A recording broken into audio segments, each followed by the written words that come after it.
She was born into a house where blood often ran warmer than wine, where alliances shifted like shadows across the stone floors of the palace, and where the silent fear of betrayal breathed through the tapestries more heavily than the incense of the morning mass.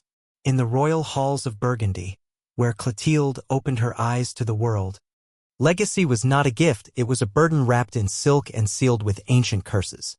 Hers was a cradle not of peace but of peril, and from the moment of her birth, she bore the weight of something invisible yet undeniable, a calling not yet spoken, a destiny barely whispered. Her father, Chilperic II, was a prince by blood and a believer by conviction. He held tightly to the Catholic faith in a land fragmented by the confusion of Arian heresy and pagan remnants. His belief, though pious, was perilous, for in Burgundy, faith was as much a political position as a spiritual one. His devotion to orthodoxy drew quiet admiration from some and deadly suspicion from others. Chief among his rivals was his own brother, Gundobad, a man whose ambition knew no scripture. Gundobad was a tactician cloaked in royal robes, one who understood that survival in a fractured post-Roman world required a blade as sharp as a priest's tongue. And so, one night, while the stars bore witness in silence, Gundobad made his move. Chilperic and his wife were slaughtered, not in a blaze of war but in the cold intimacy of assassination. Clotilde, a child then barely past the age when lullabies lose their meaning, was spared. Perhaps it was pity. Perhaps it was politics. Perhaps the assassin faltered at the sight of her. Whatever the reason, she lived. And in her survival bloomed a quiet, iron resolve that would never again leave her heart. Burgundy had taken her parents, but it had not taken her spirit. She became a ward within the court of her uncle, raised not as a princess but as a relic of a rival past. She was educated in silence, dressed in restraint, and taught to pray with her eyes open. Her soul, however, was never his to mold. Through the thin walls of her chambers, Clotilde listened to the court's theater. She learned to decipher the true meaning behind each bowed head, to read fear behind a smile, to feel the tremble of treachery in the laughter of nobles. She knew that while Gundobad spoke of loyalty, he sharpened swords behind his throne. It was here that Clotilde came to understand the nature of power, not through inheritance or ceremony, but through survival. In her solitude, Clotilde turned to faith. The church became her refuge, its rituals her shield, its saints her silent companions. She read of women who had carried kingdoms in their prayers and shaped empires from within cloisters. To her, the cross was not only salvation, it was resistance. Every Ave Maria whispered beneath her breath was a rebellion against the world that had tried to erase her. In the chapel's cold light, she imagined a different future, not one bound by revenge but by redemption. Yet the path to that future was not hers to walk alone. Beyond Burgundy, across the gray rivers and dark forests of Gaul, there rose a new power, restless, pagan, and ferociously ambitious. The Franks, once tribal and scattered, had begun to consolidate under the rule of a singular force. Clovis, son of Childeric, the last of the Roman allied kings, Clovis burned with the hunger of empire. He was no philosopher king. His rule was etched in blood and measured in battlefield cries. Yet, within his pagan court, something stirred, an unease, a curiosity, a sense that power without unity was ash in the wind. His advisors whispered of the old gods fading. His soldiers spoke of a queen in Burgundy who walked with a holy fire. It was not courtship that brought Clovis to consider Clotilde. It was strategy. His campaigns against the Alemanni and Visigoths had taught him that unity was only possible through something stronger than conquest. The Catholic Church, still licking its wounds after the collapse of Roman rule, offered that something. To marry a Catholic princess would not only appease the Gallo-Roman clergy, it would seduce the hearts of the people. And Clotilde, with her tragic nobility and whispered legend, was the perfect symbol. When word came to Clotilde that the Frankish king sought her hand, she felt no romance, only resolve. She knew that accepting meant exile from the land of her birth and entry into a court alien in language, custom, and gods. But she also knew that the hand offered was not just flesh, it was a vessel of fate. Her heart did not flutter, it hardened. She agreed. The journey northward was grim and slow. Along the roads that wound through Gaul's broken spine, Clotilde saw villages half in ruins, churches without priests, children who played among gravestones. This was not the empire of her ancestors, it was a world waiting to be reborn. She carried little with her, save for relics of the saints, a copy of the Gospels, and the quiet certainty that she was not walking into a marriage, but a mission.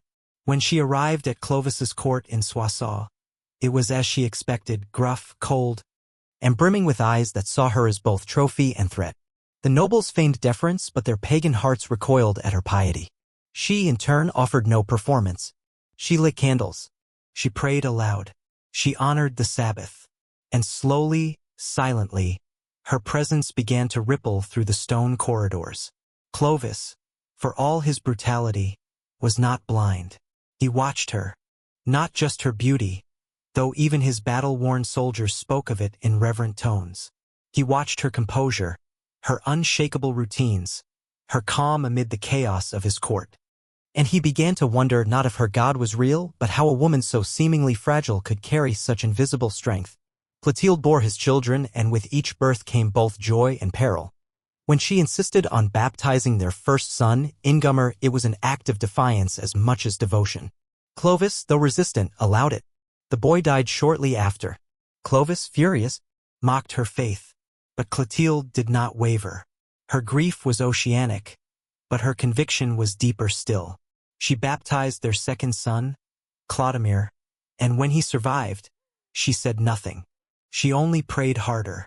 Years passed. Clovis's wars multiplied. So too did the whispers among his generals. They spoke of a king favored by fate, of victories won in impossible odds, of omens on the battlefield that defied their gods. Clovis said nothing, but Clotilde saw the change. He lingered in the chapel longer. He stopped cursing the cross. He watched their sons during Mass with a strange, quiet longing. Yet still, he did not convert. And Clotilde, ever patient, did not demand it. She knew that faith forced is faith fragile. She would not trade the power of witness for the vanity of triumph. She waited not for a sign, but for surrender. Not his to her, but his to something greater. And in the distance, beyond the vineyards and rivers of their kingdom, the Alemanni stirred. A great battle loomed. She did not know then that blood and water would soon mix. That a vow screamed to the heavens in the smoke of war would reshape the world. She only knew that her journey, from orphan princess to queen in exile, was not an end, but a prelude. The cross she bore was no longer hers alone. It waited as she did for a king to kneel.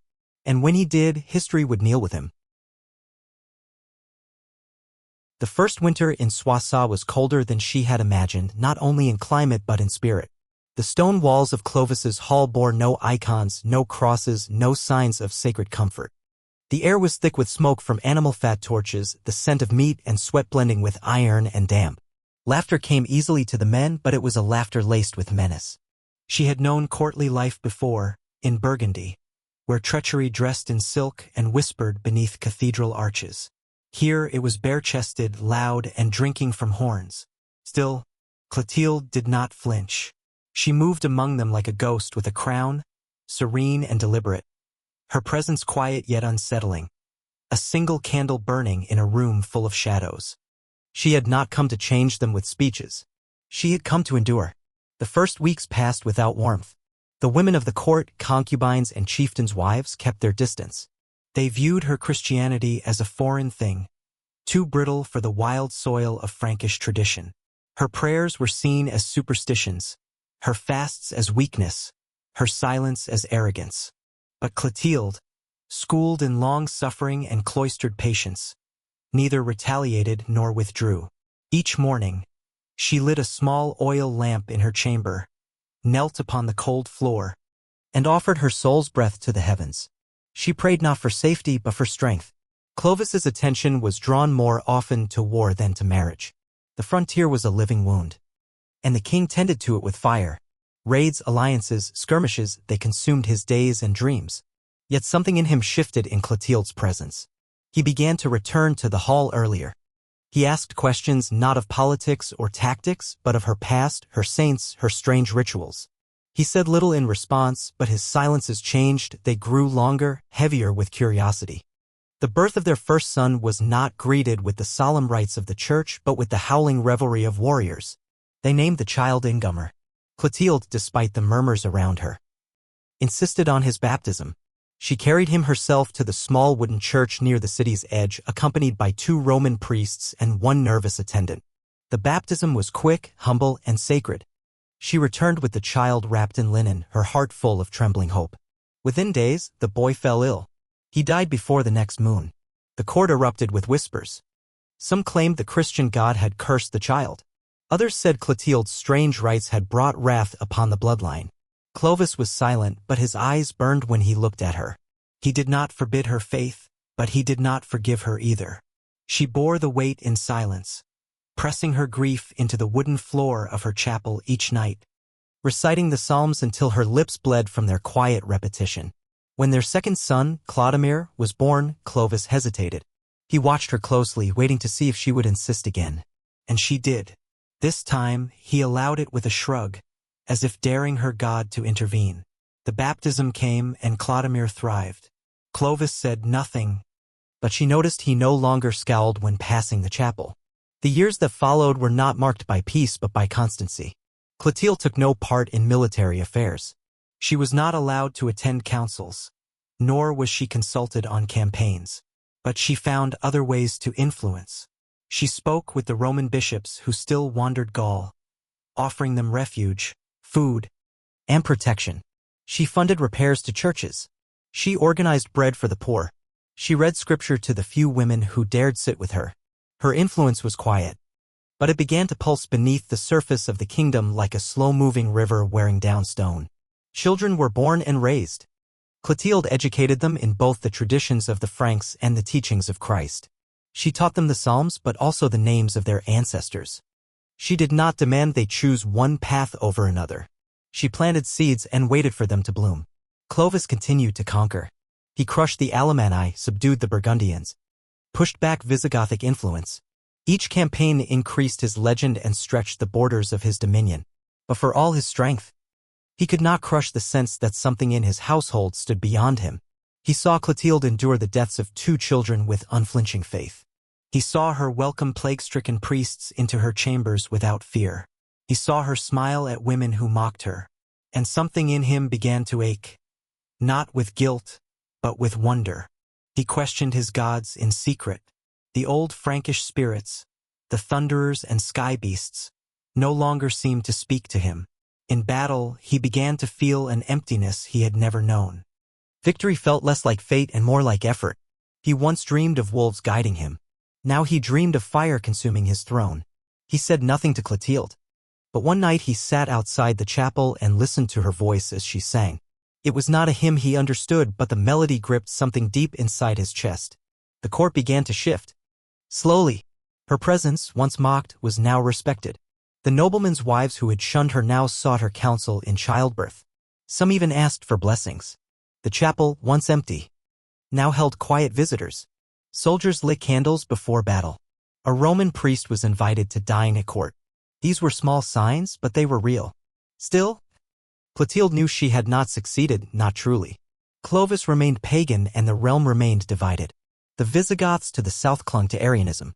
The Saxons in the east worshipped their ancient gods. The Catholic Church, fractured and uncertain, held only a flickering influence across Gaul. Without Clovis, it would not hold long. And so she prayed not for peace, but for fire. It came in the form of war. The Alemanni, emboldened by internal disputes among the Franks, rose again. This time, the threat was greater. Clovis called his banners, rallied his chieftains, and prepared for battle near the river Rhine. The night before his departure, he came to her chamber without ceremony. He did not speak. He only looked at her, as if trying to find in her eyes something he could not name. She offered no advice, no blessing, only presence. And for the first time, he asked her to pray for him. She did. He left at dawn. The Battle of Tolbiac would be etched in memory not only for its bloodshed but for what it awakened. Outnumbered and nearly defeated, Clovis found himself surrounded. His warriors faltered. His gods were silent. And in that void, he cried out not to Woden or Donner but to the god of his wife. He promised that if victory was granted, he would convert. He returned to Soissons not only victorious but changed. His eyes no longer burned with pride, they glimmered with something quieter, something older. He did not rush into baptism. He did not proclaim his conversion from the rooftops. He sat in silence, watching the world through new eyes. Clotilde said nothing. She only waited. In time he would kneel before the font in Reims. But for now she had seen the first crack in the armor. Not of a king but of a kingdom. And through that crack the light had entered. The echoes of Tolbiac still rang across the kingdom. Not in triumph, but in awe. Clovis had returned bloodied but unbeaten, bearing the silence of a man who had glimpsed something that could not be named. The campfires of his soldiers celebrated the old way, with drums and drinking horns raised to gods that had not answered. Yet the king did not raise his cup. He stood apart, watching the flames as if they might speak truth. Though he now suspected truth came from elsewhere. He did not say the name of the new god, not even to Clotilde, but she saw it resting behind his eyes like a secret he could not yet confess. It had been born on the battlefield, this fracture of faith, and like all holy things, it began not with clarity, but with rupture. Clotilde did not rush him. She had waited years to see the shadows shift. She had learned that faith is not forged in moments of comfort but in the long fire of endurance. Clovis, for all his ferocity, was a man whose world had been shaped by victories. Now he faced something he could not conquer, an invisible force that moved beyond steel or strategy.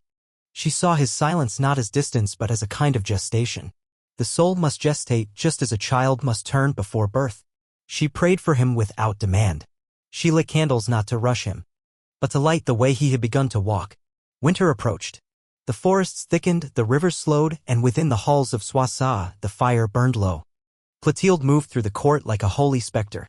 She had grown in stature not by power but by presence. The Frankish women, once suspicious, now sought her as a guide. They brought their children to her for blessings, whispered petitions into her hands as if she were already canonized. She answered with small gifts, bread, warmth. A psalm whispered over a feverish brow. She did not call it ministry. She called it love.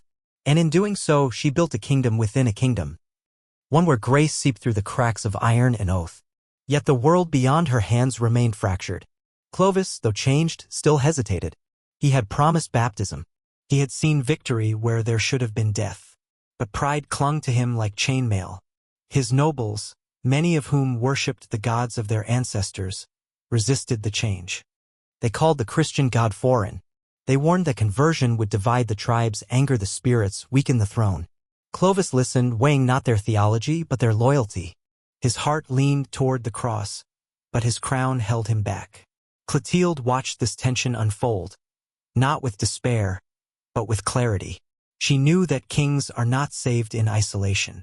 A kingdom must bend with its ruler. The heart of a nation is not converted by decree. It must be invited, persuaded, loved into light. So she turned her efforts not solely toward her husband, but toward his people.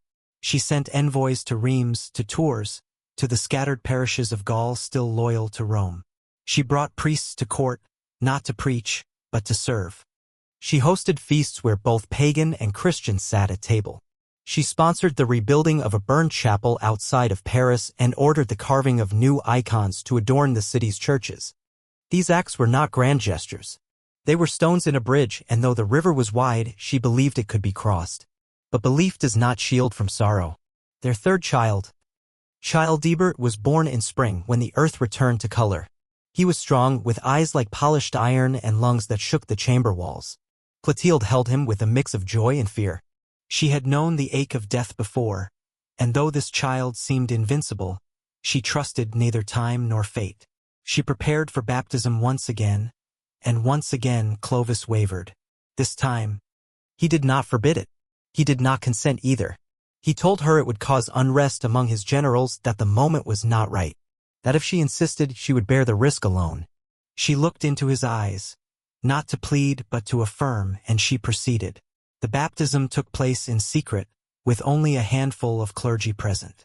The holy water was cold, the church modest, the oil nearly gone, but the rite was real. Clotilde wept, not out of fear but out of longing, for she knew that even sacred acts carried cost in pagan lands. When Clovis learned of the baptism, he did not rage. He did not speak. He withdrew into a silence that lasted for days. During that time he did not come to court. He rode alone into the forests. He hunted not for meat but for meaning. Clotilde returned to her chapel and prayed longer than she ever had before. Then came word from the east. The Visigoths stirred. Clovis gathered his banners. War always returned like winter. This time he rode with a different kind of focus. Not rage, not conquest, but intention. Before leaving, he called for Clotilde. They stood alone in the great hall. He placed a hand on her shoulder, not as king, but as man. And for the first time he said her God's name aloud. It was not a conversion. It was not a surrender. It was a door cracking open. While Clovis waged war, Clotilde waged her own campaign. She invited relics from Rome, organized public processions, opened infirmaries where the poor could receive not just food but compassion. She did not ask for followers. She asked for the hungry. And they came. Her household became a monastery in practice if not in name. The children were taught to read the scriptures. Psalms were sung at dawn. Fast days were observed. Visitors to the court began to speak of Soissons not as a place of blood and conquest, but as a place where heaven touched earth. Still, the resistance remained. A drought came. Crops failed. Some nobles blamed her god. A riot broke out in a nearby village when a pagan festival was cancelled. Her chapel was defaced. A priest was found beaten outside the city. Clotilde did not flinch. She repaired the chapel with her own funds. She buried the priest with her own hands. She fasted for 3 days and walked barefoot through the streets in mourning. Her people saw her not as weak, but as holy. Clovis returned, victorious again, but quieter still. His hair was longer. His eyes deeper. He said little, but she noticed he now paused before entering her chapel.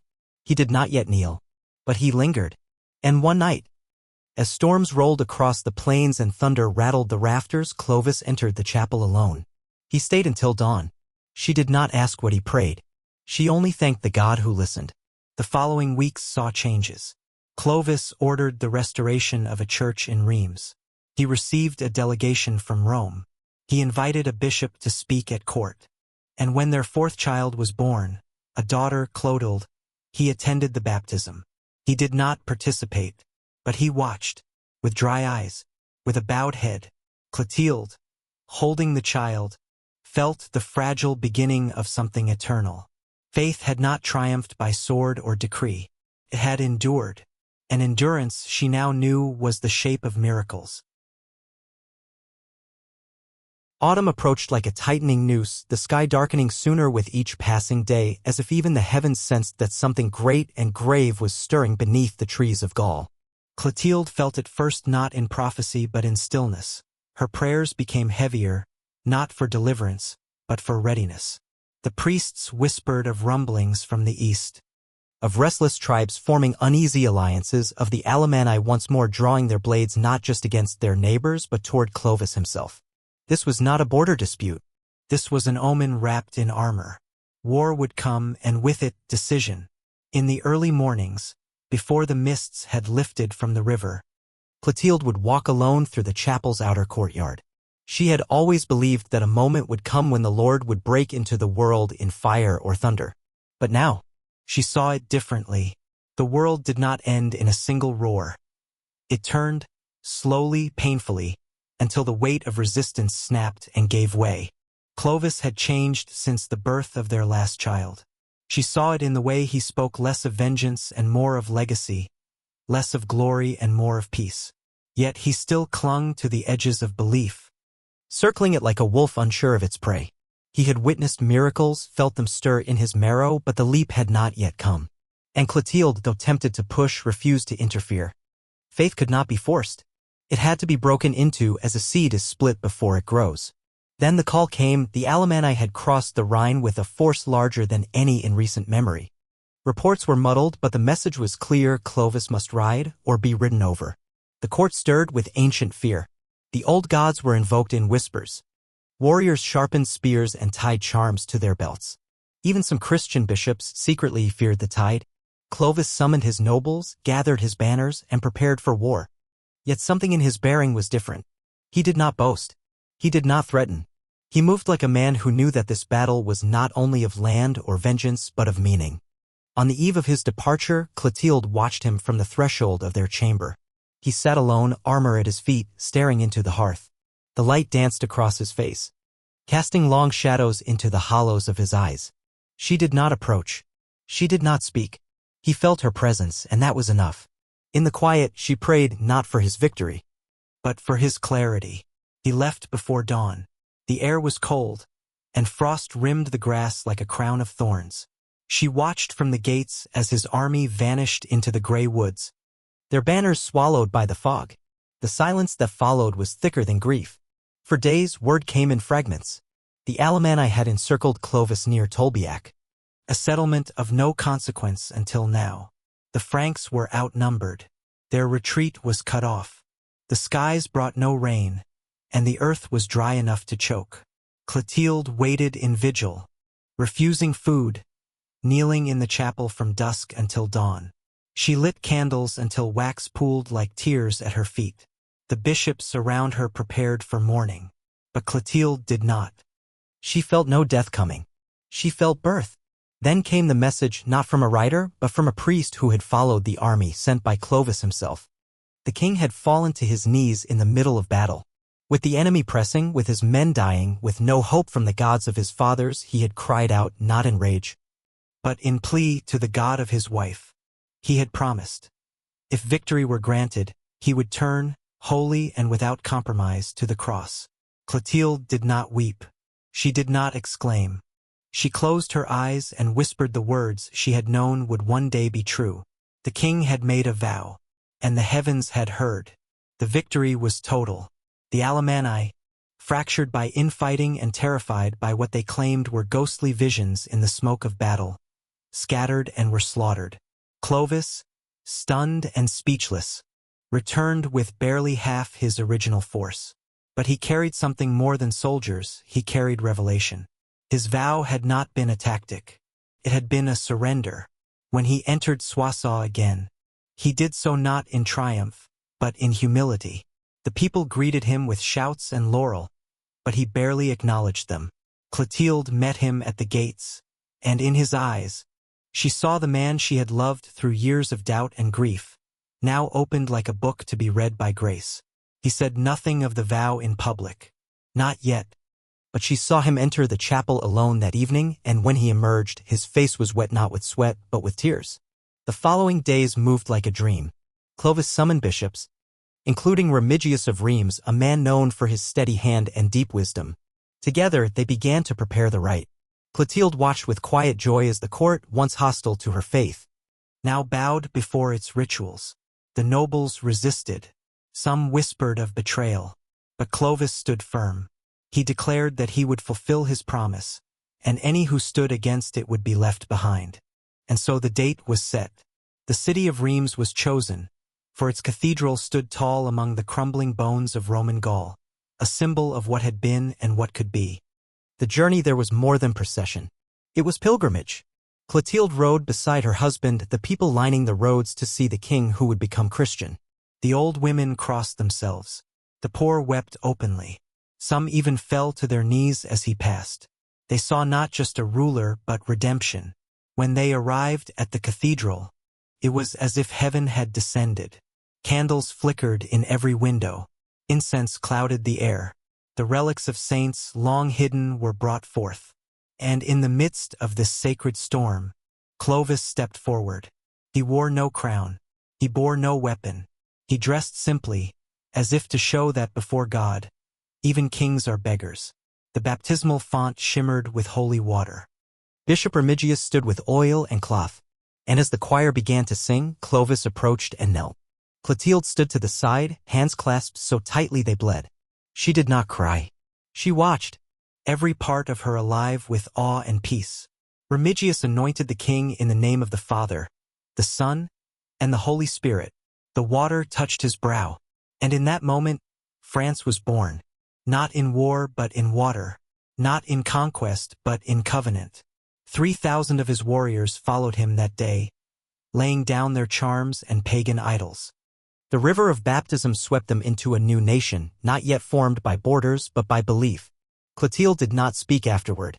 She walked the cathedral in silence, her footsteps echoing among the stones. This was not her triumph. It was God's. But in her bones, she knew she had been the vessel. Her suffering had not been in vain. Her patience had not been weakness. The vow had been made and kept. That night, in the quiet of their chamber, Clovis lit no torch. He sat in the dark and whispered prayers with unfamiliar rhythm. Clotilde joined him, kneeling once more. But this time not in longing, in thanksgiving. There had been ceremonies before, but never one like this. Crowns had been passed from father to son. Thrones had been seized by blood and sword. Gods had been named and renounced. But never had a king knelt not for conquest, but for cleansing. Never had the river of history turned so quietly, its roar drowned beneath incense and prayer. When Clovis stood beneath the vaulted ceiling of the cathedral in Reims, his shoulders bare and bowed, the world held its breath. Clotilde did not move as the water touched his brow. She had already lived this moment in her prayers 1,000 times. The stone basin, cold and ancient, the bishop's trembling hands. The chants echoing through the sacred walls like voices of angels made human. But reality was more silent than her dreams. There was no thunder, no sudden wind.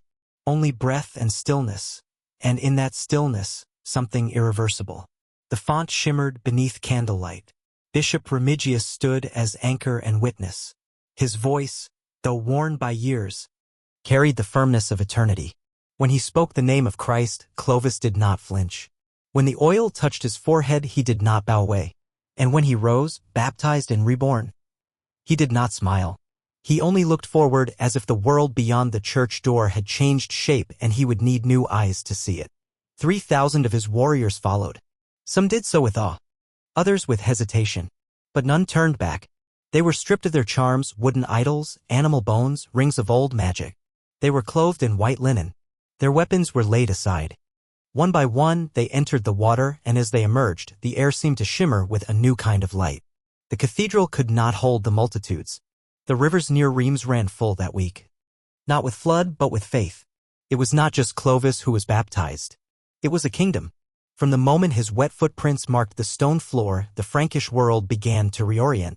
What had been a scattered patchwork of tribes, feuds, and shifting pagan rites now found a center, a creed, a god, and a king who bore both sword and cross. The church in Rome rejoiced. The bishops of Gaul wept openly. Letters flew like birds from Reims to Constantinople. In the east, the Byzantine emperor praised the West's new Christian monarch. And in the hearts of the Gallo-Roman people, long disillusioned by war and heresy, hope rekindled. Clotilde did not speak publicly of her role. She let others proclaim miracles. But among the faithful, her name began to change. No longer just queen, she became the mother of a Christian nation.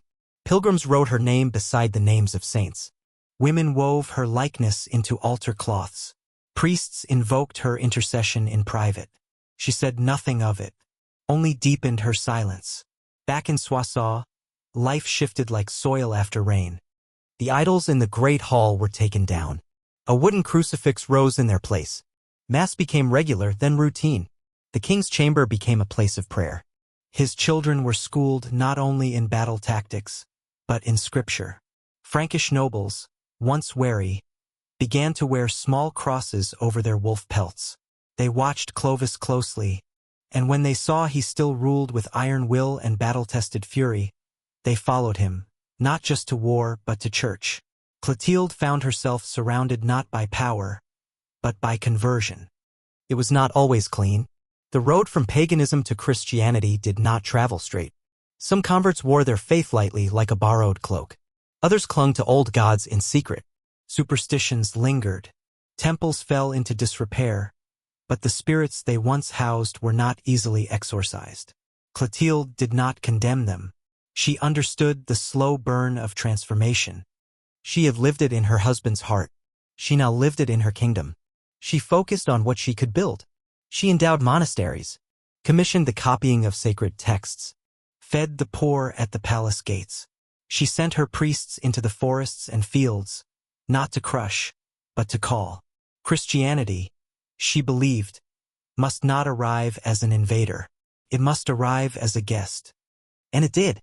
In markets once filled with charms and blood sacrifices, now there stood altars and processions. Songs once sung to thunder gods were replaced by psalms.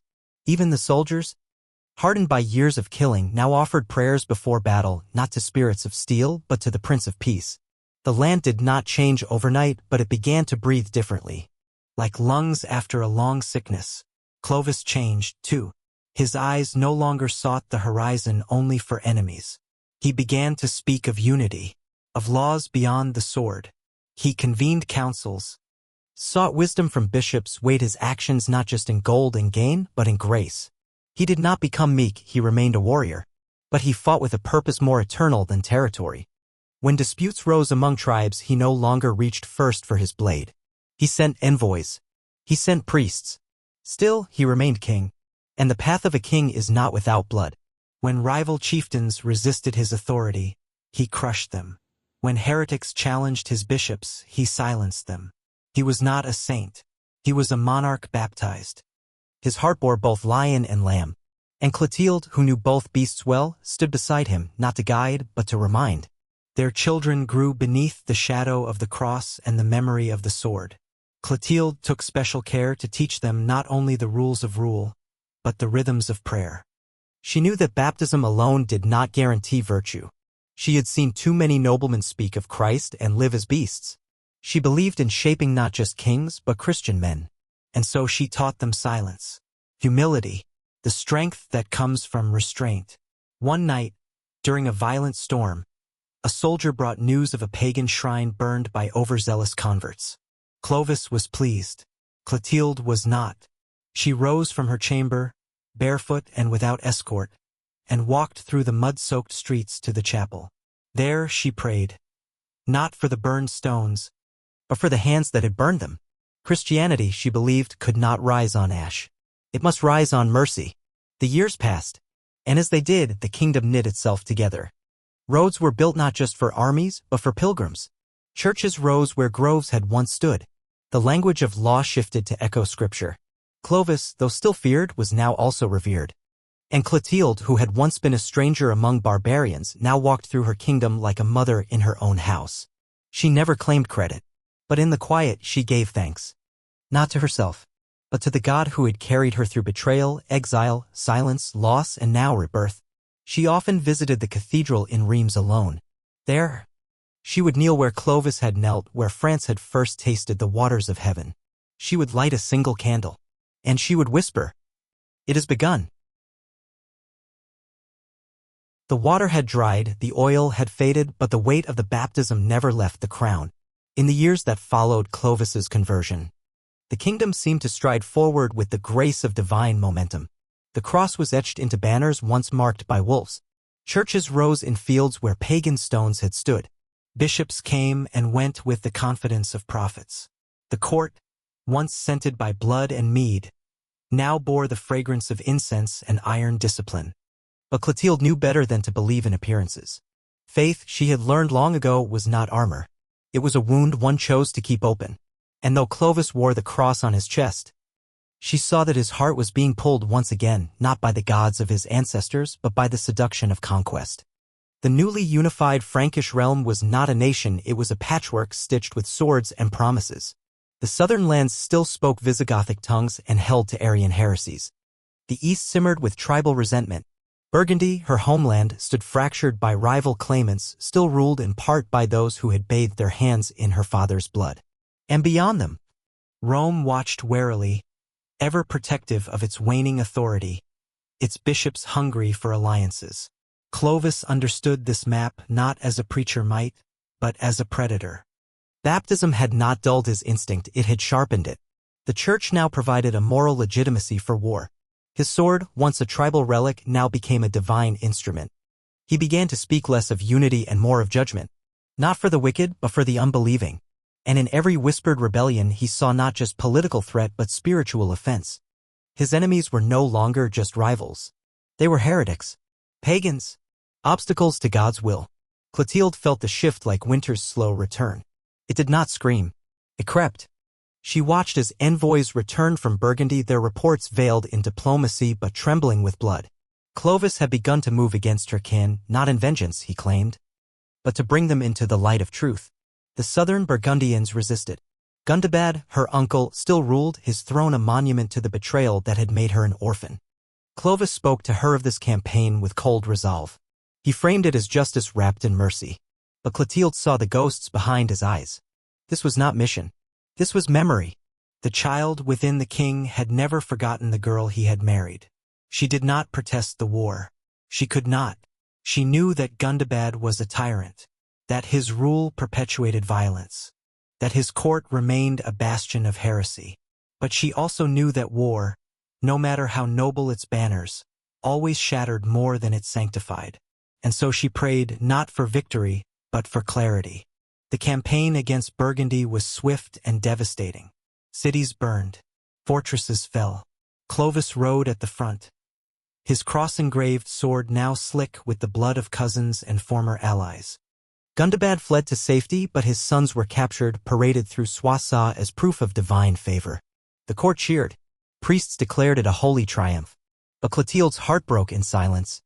She walked the corridors of the palace and saw new trophies on the walls, shields carved with lions, tapestries taken from razed temples, idols seized and shattered. Clovis claimed them as signs of victory over darkness. But to Clotilde they were the bones of men who had not yet been given a chance to believe. The gospel had arrived not on the wings of angels, but on the tips of spears.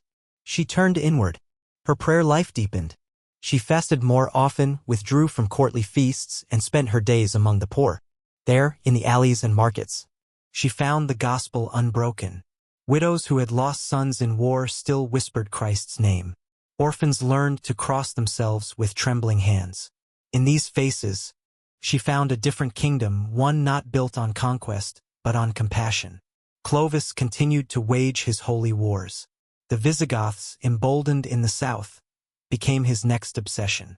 They held lands rich in soil and heresies, and Clovis declared that until they were brought to heel, Gaul would never be whole. The bishops cheered him. Rome sent him letters anointed with praise, and Clovis prepared once more for battle. Clotilde remained in Soissons. She did not ride with him to Tours or Toulouse. She remained at the heart of the kingdom, a queen without sword, a wife without voice. But she was not powerless. She used her position to expand hospitals, to support orphanages, to fund the copying of scripture in the Frankish tongue. Her vision of Christianity had no room for thrones. It grew in gardens and cellars. It walked on sandals, not steeds. The war against the Visigoths was brutal. Clovis, older now, fought not with the fire of youth but with the ice of determination. He won as he always had. At Vuil, he shattered the Visigothic line, killed their king in personal combat, and claimed the south for Christ and crown. The cities opened to him. Bishops hailed him as the new Constantine. And when he returned, he was no longer just Clovis, king of the Franks. He was Rex Catholicus, the Christian king. But Clotilde saw a man wearied by power. His hands, though anointed, trembled when alone. His voice, though strong before men, grew quieter in the night. She would find him sitting in the chapel long after others had gone, his eyes fixed on the crucifix, not in adoration, but in questioning. He had won everything, but he had lost something along the way. Clotilde never named it. She did not accuse. She only sat beside him, offering silence as salve. She knew that even kings baptized in glory must eventually kneel in grief. Their children, now grown, began to splinter. Each sought a portion of the kingdom. Each bore the mark of both mother and father, faith and fire, cross and crown. Clotilde tried to hold them together, tried to be a bridge. But blood runs faster than prayer, and ambition whispers louder than hymns. She saw what Clovis could not, that the kingdom had been baptized but not yet converted. That war could build walls but not altars. For when kingdoms are built on the name of Christ but forget the hands of Christ, they carry the cross not as salvation but as symbol. And symbols, she knew, are heavy things. When the final breath left Clovis, the candlelight in the chapel seemed to dim. It was not a stormy death. No battlefield claimed him. No poison, no betrayal, no fevered collapse. He passed as men of ambition rarely do, quietly with his eyes open and his hands stilled. Clotilde was beside him, her palms folded, her head bowed not in despair, but in recognition. The king had gone. The warhorse had returned to dust. The man baptized by promise had completed the arc written in water and blood. The kingdom mourned with parades and incense. Bishops sang of sanctity. Soldiers wept beside altars. The city of Paris received his remains, its stones echoing the feet of 1,000 mourners. He was buried in the church he had commissioned for St. Peter and Paul, beneath arches now heavy with legacy. Clotilde watched the procession in silence. She did not cry. She did not speak. Her mourning had begun long before his body failed. For years she had watched the burden of power wear him down, had seen the distance grow between faith and force. Now with his death, a new trial began, not of war, but of inheritance. The crown did not pass to a single heir. It fractured, as so many crowns do, across the heads of sons not yet tempered by suffering or softened by grace. Clotilde had borne 4 sons. Ingomer, the first, had died in infancy. The others, Clodomir, child Ebert, and Clothaire, survived, thrived, and each now claimed a portion of their father's realm. Paris, Orleans, Soissons, divided not by river or ridge but by ambition wrapped in bloodline. The unity Clovis had forged in conquest unraveled under the weight of succession. Clotilde did not interfere, not at first. She watched as each son built his court, summoned his bishops, arranged his alliances. She saw the flickers of their father in each Clothaire's appetite, Childebert's cunning, Clodomir's rage. She prayed for them daily, whispering their names not as kings, but as children once held in her arms beneath the shadow of the cross. But the kingdom did not bend toward peace. It bent toward rivalry. Soon came the whispering. Clodomir, ever bold, sought to expand his reach into Burgundy, her homeland, still fractured, still bleeding. She begged for patience. She warned of the past. But Clodomir, young and sure, declared war. Burgundy had never healed. Its kings had changed, but not its spirit. Gundobad was gone, but his sons remained, and one of them, Sigismund, now ruled with the same brittle arrogance. Clotilde had seen him once in childhood, a pale boy with haunted eyes. Now he stood at the other end of her son's sword. The war was swift and brutal. Clodomir captured Sigismund and his family. Clotilde pleaded for mercy. She sent letters, tears, relics of saints. She begged her son to remember Christ. But vengeance proved stronger than memory. Sigismund was thrown into a well, alive. Clotilde's heart shattered anew. She withdrew from court not out of despair, but to gather strength. She fasted. She walked barefoot to every church between Soissons and Tours. She took no title. She accepted no flattery. She gave away her jewels and wore only wool. She had not been crowned for this. She had not raised sons for this. And then retribution. Godomar, Sigismund's brother, returned with an army. At Vezerance the tides turned. Clodomir, drunk with certainty, charged into battle without counsel. He fell. His body was returned in pieces. Clotilde received the news as a stone receives rain. She did not collapse. She ordered his remains bathed, wrapped, and buried with prayer. She wore white instead of black. She walked the streets barefoot. And at night she sang psalms over his bones. The people whispered that she had gone mad. But she had not. She had simply moved beyond grief into something deeper, a mother's crucifixion. The death of Clodomir left a void. His sons, Clotilde's grandsons, became pawns. Child Ebert and Clothaire, their uncles, feigned concern. They invited the boys into their courts. Clotilde sensed the danger, but she was old now, her voice softer, her position symbolic. She watched as Clothaire, ever ruthless, demanded their hair be cut, the sign of renouncing royal claim. When one boy wept, Clothaire raised a blade. 2 grandsons, her blood, murdered in the name of security. Only Clotilde escaped, fleeing to a monastery, renouncing the throne. Clotilde did not speak for weeks. She fasted until her knees failed. She prayed until her skin cracked. She stood in the cathedral at Tours and declared nothing to the bishops, only kissed the feet of a crucifix and lay face down on the stones. She no longer called herself queen. She called herself sinner. But even in her sorrow the kingdom turned. The people, shaken by the murder of innocents, began to see her not as a fallen monarch, but as a living martyr. Widows gathered at her door. Orphans touched her hem. Priests asked for her intercession. She refused titles, but the people gave them anyway. They called her saint in whispers. She did not seek sainthood. She sought mercy. She funded the building of churches in the names of her lost sons. She rebuilt the well where Sigismund had died, turning it into a shrine. She walked barefoot to every place blood had been spilled and planted lilies. She kissed the brows of lepers. She sang to the dying. Her sons ruled with swords. She ruled with silence. The bishops asked her to intercede in court matters. She refused. Her power was no longer political. It was prophetic. And prophecy, she knew, was born not in victory but in wounds. The years blurred. Wars came and went. The kingdom swelled. The name of Clovis became legend. His sons, now men, carved his image in stone. But Clotilde did not look at statues. She looked at the crucifix.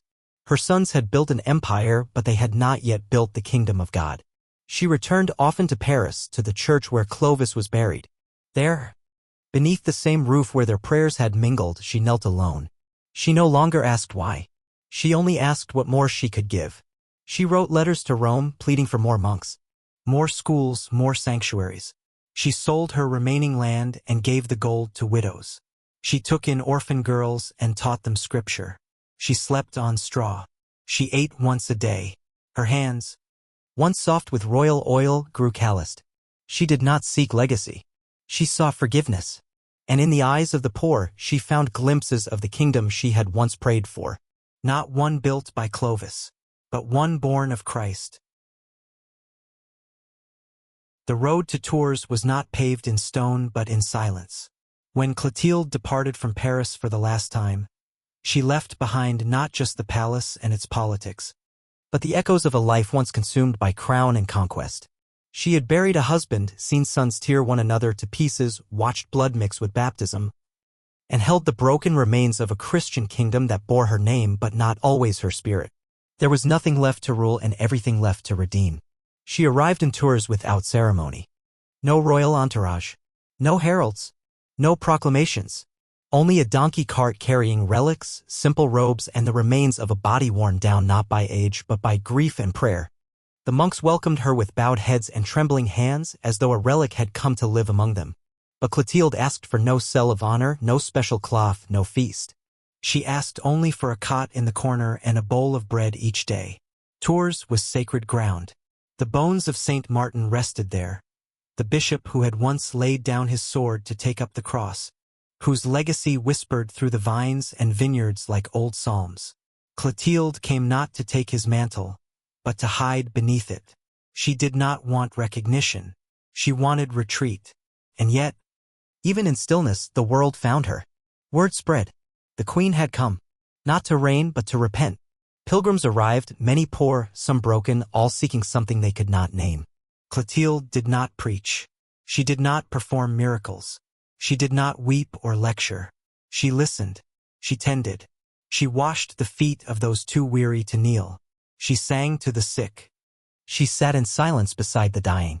She became the whisper in the chapel, the hand in the darkness, the bread on the table. The monks, unsure at first, learned to follow her rhythm. She rose before dawn. She fasted beyond reason. She cleaned the floors without command. When the bells tolled, she stood among the brothers, not above them. And slowly the monastery transformed. What had once been a refuge became a beacon. Visitors did not come for relics. They came to see the woman who had once built a kingdom and now built nothing at all, yet glowed with a peace that terrified and calmed them all at once. Letters arrived from her sons. Clotilde read them without haste. Childebert wrote of borders and battles, of treaties broken and alliances made. Clotilde boasted of conquests, cities seized, temples turned to churches. Clotilde responded only with psalms copied in her own hand. She asked no questions. She offered no counsel. Her silence said what her tongue refused. Kingdoms may rise, but only Christ endures. Sometimes nobles visited. They brought gifts, cloth, gold, spices. She accepted none of it. She told them to give it to the poor. Some tried to flatter her, asking for her blessing, her wisdom. She would hand them a broom and say, "Help me sweep." The proud left quickly. The hungry stayed. She did not escape suffering. Her body aged. Her joints stiffened. Her eyesight dimmed. But pain was no stranger. It was a companion. When the headaches came, she did not seek herbs or relief. She said it was God kissing her skull. When her knees swelled, she said it was to keep her from walking too fast. When her breath grew shallow, she recited the Beatitudes between gasps. one for every child she had lost, every soul she had failed to reach. Her only adornment was a cross carved from olive wood, smooth from decades of being held. She kissed it each morning. She clutched it in her sleep. Once, a monk found her lying in the courtyard during a thunderstorm, eyes closed, rain drenching her hair. When asked why she was there, she replied, "I want to remember what the world sounded like before I was queen." She built no church in Tours. She laid no cornerstone. But the people built shrines to her anyway. In carvings and cloth, they painted her not with crown and robe, but with bare feet and open hands. They called her the widow of Christendom, the mother of monks, the soul of France. She never claimed any title. She wrote her prayers in charcoal on the stone walls of her cell. Short phrases, bits of scripture, sometimes just one word. Mercy. When plague struck Tours, she did not hide. She entered the sick halls with linen and water, kissed the cheeks of the dying, cradled infants too weak to cry. She washed the bodies of the dead with her own hands. She buried them when no one else would. The monks begged her to rest. She said, "I will sleep when the kingdom is whole." And then, one morning, she did not rise. The bells tolled. The brothers gathered. She was found kneeling, head bowed, cross in hand, lips parted mid-prayer. They did not weep loudly. They washed her body in silence. They dressed her in her plainest robe. They buried her beside Saint Martin. The people came from every corner of Gaul. Not nobles, not kings, but farmers, widows, orphans. They walked barefoot for miles, bearing lilies and songs. They did not call it a funeral. They called it a procession. No miracles were declared that day. Only the memory of a woman who had knelt at the foot of a throne, then at the foot of a cross, and never asked for anything but the strength to stay there. She was buried without fanfare, without crown or scepter, without the golden threads of royalty. Beneath the soil of Tours, beneath the altar that once bore the bones of saints. Clotilde returned to the earth not as a queen, but as one who had spent her life emptying herself. The stone above her grave bore no title, only her name. Carved in letters softened by weather and time. It was enough. Yet even as her body rested, her life refused to sleep. The people who had watched her walk barefoot through the streets of Soissons remembered her not with royal pageants but with quiet offerings. Baskets of bread left outside the church, candles lit in the doorways of the poor, prayers whispered by children before they slept. In every corner of Gaul, where war still lingered and borders continued to bleed, her name moved like incense through the rafters of homes and the mouths of pilgrims. The sons who had once drawn blood from one another stood still when her death was announced. Child Ebert, cloaked in silk, sat alone in his chamber and stared at the robe his mother had woven for him as a boy. Clothier, whose ambition had carved cities and crushed enemies, walked the length of his court in silence, remembering the sound of her voice during psalm, her hand resting lightly on his fevered forehead. Neither man spoke of guilt, neither needed to. They knew what they had broken, and what they had lost. In Paris, a shrine was built in her name, not by decree but by demand. The people gathered stone, wood, and labor without command. The chapel rose like a memory made solid, walls etched with her likeness not in triumph but in stillness. No sword, no crown, only the image of a woman kneeling, her eyes cast upward, her hands open. Rome sent a letter blessing her memory. The bishops debated canonization. But the people had already made their decision. She was not theirs to define. She was theirs to follow. Stories bloomed like spring from the cracks of the kingdom. A soldier on his way to battle claimed to have seen her in a dream, warning him to show mercy. He spared his enemies, and they later became his allies. A mother, deep in grief, touched the soil above Clotilde's grave and conceived after years of barrenness. In the forests of the Vosges, a dying hermit claimed her voice sang him into peace. Miracles were not recorded. They were lived. Generations passed. Kings came and went. Kingdoms fractured and reformed. But the woman who had once crossed the threshold of a pagan court as a bride and left it as a widow now lived in the marrow of the realm itself. The Franks, once tribal and divided, grew into something new, something not yet France but unmistakably born from her. Her legacy was not her name. It was the kingdom she baptized. A kingdom that did not begin with borders or armies, but with water and waiting. a kingdom forged not by decree but by endurance. She had asked nothing for herself. She had ruled no council. She had commanded no fleet. And yet, the cross still stood where her hand had once traced it, in the air over a child, a bed, a battlefield. Historians would write of Clovis, the man who conquered, who converted, who built and burned. But beneath those chronicles, woven like thread in linen, Clotilde remained. Her story was harder to write. There were no campaigns, no coronations, only 1,000 acts of quiet defiance. A baptism when forbidden, a prayer when mocked, a son held as the world unraveled.